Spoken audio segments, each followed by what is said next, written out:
दोस्तों 6 अक्टूबर 2025 का जो दिन है वो भारतीय इतिहास में एक काले अक्षरों में लिखा जाएगा। क्यों लिखा जाएगा? क्योंकि जिस हिसाब से chief justice of India Gavai साहब के ऊपर जूते फेंकने की कोशिश करी गई थी, और जूते फेंकने की कोशिश किसी आम इंसान ने नहीं करी है। जूते फेंकने की कोशिश उस इंसान ने करी है जो कानून को भली भांति जानता है, कानून की जो अहमियत है, जो चीफ जस्टिस ऑफ इंडिया का जो ओहदा है, कि किस तरह से चीफ जस्टिस ऑफ इंडिया जो है वो संविधान की रक्षा करता है और रक्षा करने के लिए उसका पद है।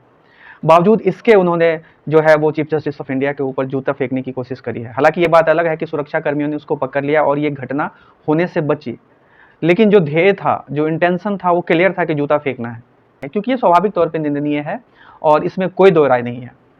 और ये सिर्फ एक घटना नहीं है, ये एक तरफ एक बहुत बड़ा एक इशारा है हम समाज के तौर पे, जो हमारा देश है वो किस तरफ जा रहा है। क्योंकि जूता फेंकने वाला जो शख्स है वो जब उसको पुलिस ने पकड़ा और जाते समय उसने ये बोला कि सनातन धर्म का अपमान जो है वो नहीं सहा जाएगा। दोस्तों, मैं सनातन धर्म की बात जब कोई भी करता है, हालांकि ये बात अलग है कि 2014 के बाद से कुछ ज़्यादा ही सनातनी लोग निकल के आ रहे हैं और 2014 के बाद से कुछ ज़्यादा ही सनातन धर्म खतरे में आ गया है। हालांकि इससे पहले सनातन धर्म जो है वो खतरे में नहीं था। सनातन का मतलब होता है शाश्वत धर्म, और शाश्वत का मतलब होता है वो धर्म जो हमेशा रहा है, रहेगा, इसकी कोई एंडिंग नहीं होगी। ठीक है, तो वो लोग जो इस भ्रम में है कि सनातन धर्म खतरे में है, खतरे में, सनातन धर्म कोई खतरे में नहीं है। और सनातन धर्म इतना कमजोर नहीं है कि सनातन धर्म यूं ही खत्म हो जाएगा। ये शाश्वत रहा है, हजारों साल से जो है सनातन धर्म रहा है। चाहे कितने भी बड़े राक्षस आ गए, अत्याचारी आ गए, जितने भी आ गए, लेकिन सनातन धर्म जो है वो हमेशा से रहा है और रहेगा। दूसरी चीज, जब सनातन धर्म के मूल्यों की बात करी जाती है, सनातन धर्म जो है वो इंसान को एक मानवता की दृष्टि से देखता है। वो समूल जितने भी लोग हैं, जितने भी प्राणी हैं, सबको देखता है, न प्राणी मात्र को। सनातन धर्म जो है वो सृष्टि में जितने भी प्राणी हैं सबको वो समान रूप से देखता है। तो ये कहना कि सनातन धर्म खतरे में है, ये बिल्कुल गलत है। दूसरी चीज, सनातन धर्म का जो मतलब होता है धर्म, मूल्य,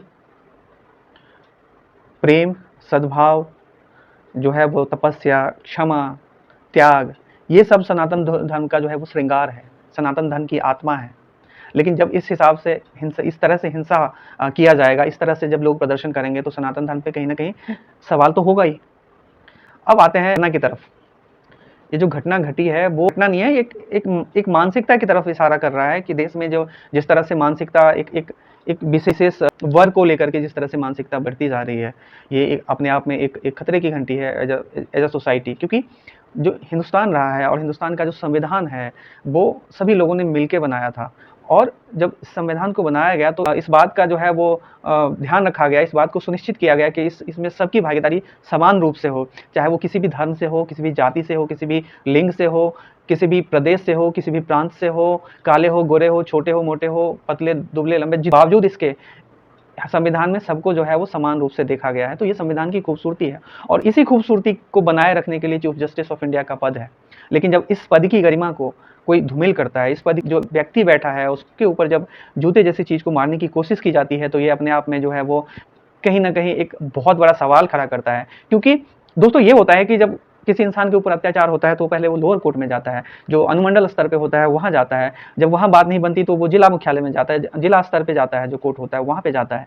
जब वहाँ से उसको राहत नहीं मिलती तो वो फिर जाता है हाई कोर्ट, हाई कोर्ट की तरफ वो नज़र गड़ा के बैठता है। लेकिन जब हाई कोर्ट से राहत नहीं मिलती तो उसका जो अंतिम रास्ता होता है, अंतिम द्वार जो होता है वो सुप्रीम कोर्ट होता है। लेकिन दोस्तों ये मानो कि अगर सुप्रीम कोर्ट के जो रक्षक हैं उन्हीं के ऊपर अगर खतरा मंडराने लगे तो देश का क्या होगा? तो देश की जो सुरक्षा है वो तो बहुत बड़ा सुरक्षा के ऊपर सवाल है।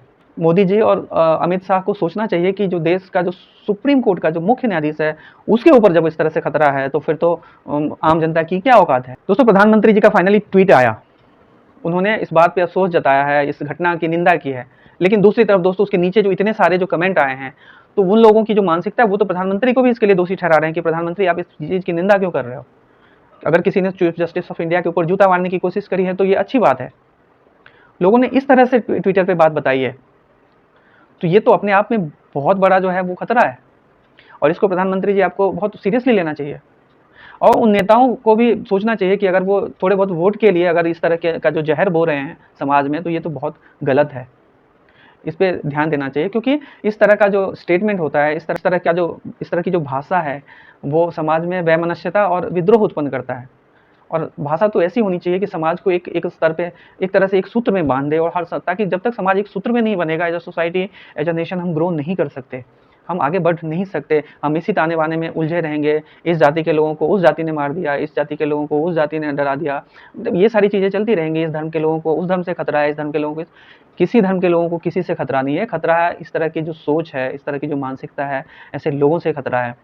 तो प्रधानमंत्री जी आपसे आग्रह है कि इस चीज़ को ध्यान दिया जाए और इस पर ठोस कार्रवाई की जाए, ताकि एक उदाहरण प्रस्तुत हो और आगे से जो लोग हैं, इस तरह के जो एलिमेंट्स हैं, वो इस तरह की चीज़ों को ना करें। दूसरी चीज़ जो लोग करते हैं, दोस्तों आप पहले सनातन धर्म को समझो कि सनातन धर्म क्या है। सनातन धर्म एक शाश्वत धर्म है जो हमेशा से क्षमा की बात करता है, तप की बात करता है, कर्म की बात करता है, मूल्यों की बात करता है, और वो वैमनस्यता की तो कदापि बात नहीं करता। जो द्वेष है, जो घृणा है, इसकी तो बात करता ही नहीं है।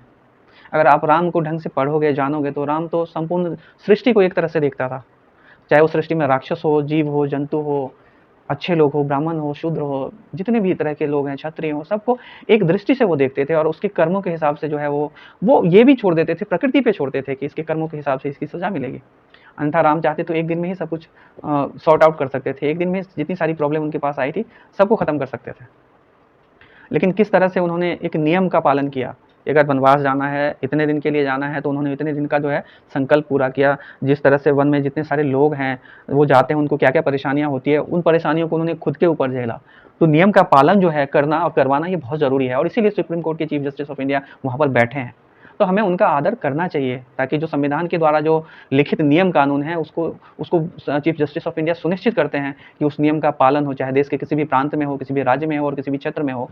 और अगर कोई भी धर्म के लोग, किसी भी समुदाय के लोग अगर उस नियम को तोड़ते हैं, तो उसके लिए जो सुनिश्चित जो है वो प्रावधान है, उसके हिसाब से उसको दंड दिया जाए। दोस्तों आपको ये भी एक शायद आपके दिमाग में एक बात आ रही होगी कि इस ये घटना घटी क्यों? तो इस घटना का जो कहीं न कहीं ताल्लुक मुझे जो लगता है कि जिस तरह से chief justice of India Gavai साहब ने मॉरिशस में जो एक स्टेटमेंट दिया था कि इंडिया में जो है वो चीज़ें बुलडोज़र से चल रही हैं और बुलडोज़र से नहीं चलेगी, इंडिया में चीज़ें संविधान से चलेंगी। तो इस बात को लेकर के सो कॉल्ड सनातन धर्मी लोग हैं, उनको ये बात बुरी लगी, और इस वजह से जिस तरह से जो मानसिकता, इस तरह की मानसिकता वाले जो वकील हैं, उन्होंने इस घटना को अंजाम दिया है। इस तरह की घटना न सिर्फ हमारे देश में, हमारे देश से बाहर भी हमारी जो कानूनी व्यवस्था है, हमारी जो सरकार की व्यवस्था है, उसको कहीं न कहीं जो है वो उसके ऊपर लांछन लगाता है, उसकी गरिमा को जो है वो नीचा करता है। तो हमें किसी भी हालत में अपने देश की जो गरिमा है उसको बचा के रखना चाहिए, देश के अंदर और देश के बाहर। देश में जो है वो शांतिपूर्ण और सौहार्दपूर्ण माहौल बना के रखना चाहिए, व्यक्तिगत स्तर पे, सामाजिक स्तर पे, और जहाँ भी जो भी आपका दायरा है उस दायरे में आपको हमेशा से जो है वो शांति बना के रखना चाहिए। दोस्तों आपका जो भी कमेंट हो, आपकी जो भी राय हो इस बारे में, प्लीज़ कमेंट करके ज़रूर बताइएगा। अगर कंटेंट अच्छा लगे तो चैनल को सब्सक्राइब ज़रूर कीजिएगा। धन्यवाद।